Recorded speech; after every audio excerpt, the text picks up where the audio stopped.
Friends, greetings from ISM India. Now we'll be covering the session 6, which is the last, I would say, the session in the exam, CPSM exam 1.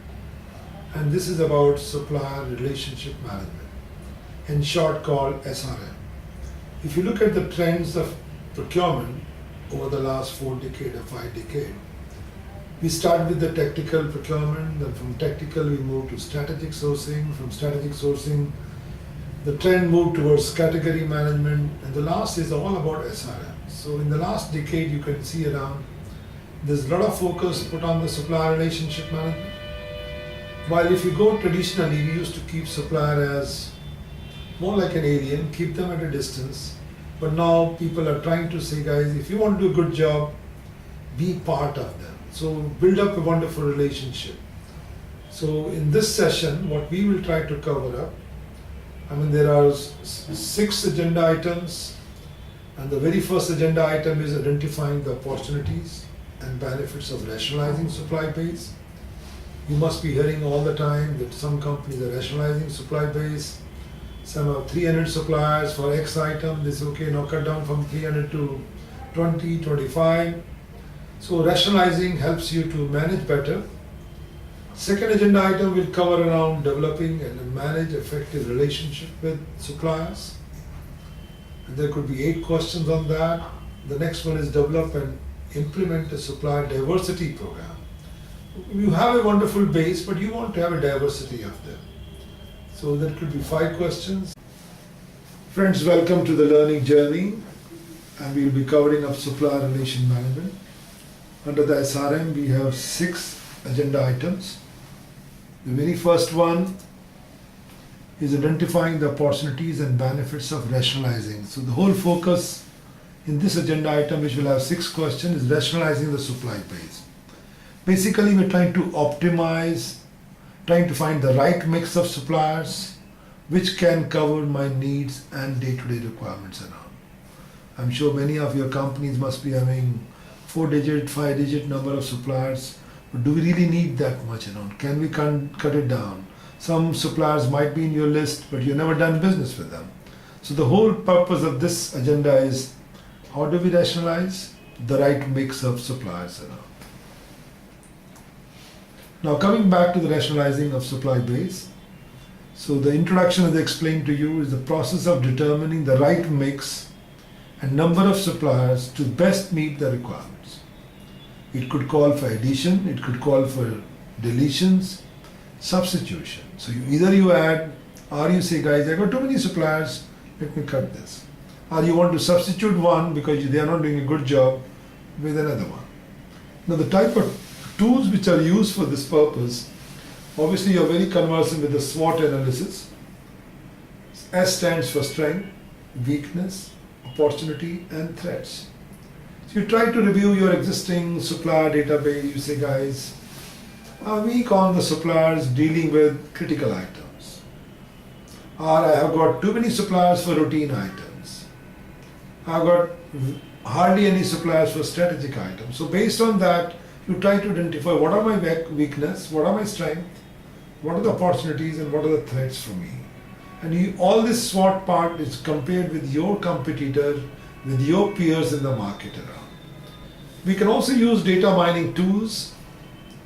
Now data mining is you're trying to pull the information either from your ERP, from your accounting, from the portals, or from other sources around, and trying to evaluate the performance record of each supplier. So you did the SWOT part, now you're trying to see how is the performance part. So you check the information from accounting, ERP, the portals, or even from other sources around, even supplier portals around. Then next comes in supplier base rationalization. So based on these 2 components, you try to rationalize the base. Then you're also trying to see what are the supplier categories, which are the one dealing with office supply, which are the dealing with MROs item, which are dealing with travels. And last is supplier segmentation. You try to segment the suppliers. It's more like a supplier profiling. You say, okay, these suppliers are part of my leverage items. These are part of my routine item. These are part of my risk items, bottleneck items. And the last is about my strategic items. Now, supply-based rationalizations. Now, to determine and to find the appropriate numbers. Now, these cannot be done only by procurement or supply management team. You really need to work on a cross-functional team around. So use the cross-functional team. You may have supplier measurement system, strategy development processes around, and articulated overall supply-based vision with the management support around. Suppose you say, guys, I got today many suppliers from the south of X country, or from west part of India, or east part of India, my company is based here, my clients are based here. So you need to work out your own strategy around from where do you want to get the suppliers. Because you're also looking at the cost, you're looking at the support. But for all this, you need to have vision, you need a management support around. Now the benefits may be lower transaction cost, better quality. So naturally, when you've got less supplier base, you've got less number of supply sources, they're getting a much bigger volume to do the business with you. So in that sense, you may get a better quality and reduction in the price around. And the risk also cuts down. It's two ways to look around. The risk could cut down or could increase. If I have one supplier or two suppliers, my risk of price escalation has gone down, but the risk of my dependence on the one or two suppliers has gone up. So if tomorrow supplier something happens, my risk goes up. Now use 80-20 approach around. As you know, 20% of your suppliers may be doing 80% of business. So concentrate on those 20 suppliers first, or then also look around the 81 which are not contributing much except 20% business. If the number is too big, can I shrink it? Can I have long-term arrangements with them? Now coming back to the supplier categories around. What type of supplier categories? Are they approved suppliers? You work with them, they've gone through the review process, they've gone through the evaluation process. Preferred means they meet expectations. They're the lowest starting. And when if I have to draw the different steps around, the very lowest steps around, guys, okay, I've gone through the evaluation, they meet my expectation. Then come the partner suppliers. Well, friends, in this learning journey of SRM, now we move to the agenda item number 2. Agenda item 2 is all about developing, managing effective supplier relationship with supplier. So you can see it covers around 8 questions. If you look at all the agenda items, this has more questions. So try to listen this much more patiently, and if you have any still questions, please get back to us. Now, when it comes to developing and managing effective supplier relations, there are broad things around. First is obviously the benefits of good supplier relationship. Why should we go for a relationship? So that gives you the benefits part. What are the confidentiality policies we need to have? Ways of promoting good relations and trust. Supplier product education and involvements. Then issues in reciprocity. What are the issues when we want to be reciprocal? Concepts of continuous improvements. Supplier partnership / strategic alliances.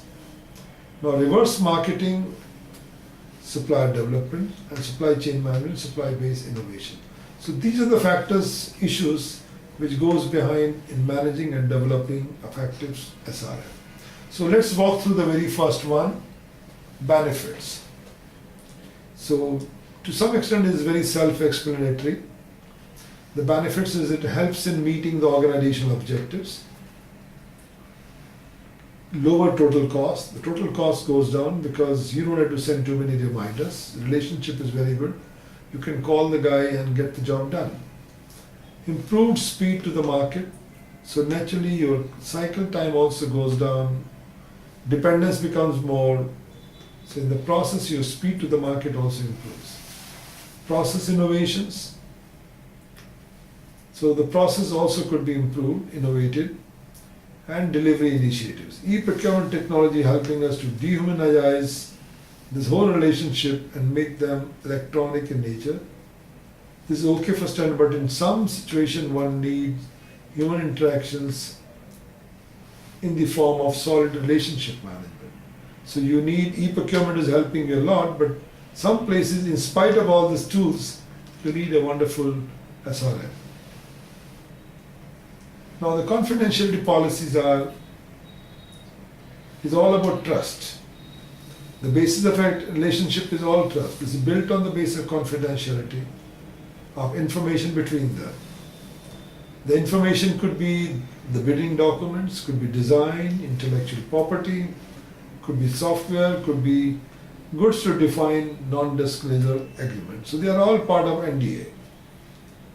Now, good business practices dictate that any information provided to a supplier be accompanied by a notification. And this is all in confidence and should not be treated as such by the supplier. The supplier has to give due respect because it's a confidential. Now, ways of promoting good relationship. Now, obviously, the good relationship does not mean at the buyer's level and the supplier's level they meet at a junior level. It requires top management meetings on a regular basis. It requires relationship between suppliers and customers, functions, timely payment of invoices, equitable treatment of suppliers, so we treat them equally. If not that we are giving one supplier, we take care of processing everything quickly. Other one, we make them to wait. We don't even meet them on the right timings. So we need equitability. Periodic supplier surveys. We need to take a survey from the suppliers. Are they happy with us? What changes they want us to make? So focus is to become preferred customers around. Now, promoting goods relationship. When you want to improve the relationship, it's a two-way traffic. It's not the one way. To maintain clear expectations is essential and may call for face-to-face meeting, web conferencing, emails, and telephone calls. Supplier training to improve quality and performance. So your expectations are much higher and you feel supplier is not doing it. You need to train the suppliers and tell them what changes you want. Team building that includes suppliers, customers, and supplier management to develop the trust. So you need to have a wonderful team where people are able to interact without any fear. Now, supplier development is to improve the capabilities, periodic business review, then I would say necessity to get feedback and other things around. Now comes the supplier. Friends, welcome back to the learning journey covering supplier relationship management, in short SRM. So we have covered already 2 agenda items. The third one is relating to supplier diversity. So this is what we are going to say, develop and implement supplier diversity programs. So this covers around 5 questions. Introduction, these were developed basically to address social and political issues around. In every country you have some group, some strata of the society which are very poor. Some are not given the same benefits which others gets around. So sometimes political angle also we want to bring, there could be gaps of genders, there could be gap poor and rich. So we want to bridge that gap around. So they have come up with diversity programs. So diversity means suppliers, those who are coming from small industries, those who come from medium industries, cottage industries, should be given some preference around. Similarly, those who are coming from those companies which are run by women, we want to give some preference around. So that's the introduction. And the rationale is, to some extent, is very clear. This may help in reducing. So the next agenda item covers around how do we develop the supplier's qualification plan. So when you're trying to say, okay, I'm going to select the suppliers, what are the qualification plans in terms of financial capacity, in terms of management capacity? So all those things, I think this is what we're going to cover in this. So there could be possible 6 questions maximum. So first thing is to do the supply chain mapping around. So supply chain mapping, I'm sure all of you know about SCOT. That is Supply Chain Operation Reference Model. It links, basically starts from planning. From planning, then you do the sourcing. From sourcing, you go to making. From making to distribution, and then going to the customer. So links from one end to another end. Then again, you are also buying from one supplier. So you've got tier 1 supplier, tier 2 supplier, tier 3 suppliers. Similarly, on the customer side, the customer may not be the user. So customer could have tier 1 customers, and at the end of the day, it may be the user's part, the person who's going to use your goods and services. So the whole supply chain operation reference model starts from planning, sourcing, it covers the whole chain around. You need to work it out upstream side, downstream side, and contains where the issues involved around. The next is the quality management systems. So this is the QMS, which is nothing but ISO 9000s. So this outlines the policies, procedures necessary to improve the control of various processes that will lead to improved business processes. There's a Six Sigma approach around also. This was very popular, started by General Electric, Motorola's. So their objective was to cut down the number of defects.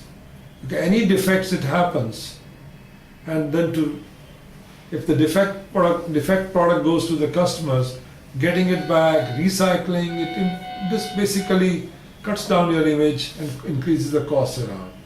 So these two concepts are very important around ISO 9000, which ensure that the products are repetitive. Whatever quality mark is there is repetitive. Six Sigma approach, so it could be, if I use the Six Sigma's approach, it cuts down my defect rates. So in the process, my rework also goes down. Now, supplier qualification plans could be that you're looking at the logistic systems, how I'm going to logistically take care of my goods, shipping part, how I'm going to track it, warehousing. Friends, now coming back to the learning journey, now we'll be covering agenda item number 5 of supplier relationship management. And this agenda 5 covers basically how do I conduct supplier performance evaluations. So let me again walk through back. We did the rationalization first. We did the second one was effective relationship with the supplier. Then we also went through this develop and implement the supplier diversity programs. We went through this how do I do the qualification plans. Now we're coming back to performance evaluation. So that means you've got the relationship, you've done the contracting with the suppliers. You want to check the performance part. Performance could be checked on various parameters in terms of pricing, in terms of quality, in terms of delivery, or in terms of documentation, what they provide to you. So what you're trying to do is the factors which are used: capacity to undertake additional orders, delivery reliability is more than 80%, quality history is there around, defects per millions, make or buy programs, look for the cost effectiveness, lead time, this dictates the level of inventories, productive. Friends, now we come to the last agenda item of the learning journey covering supplier relationship management. So the last agenda item is develop and execute supplier exit strategy.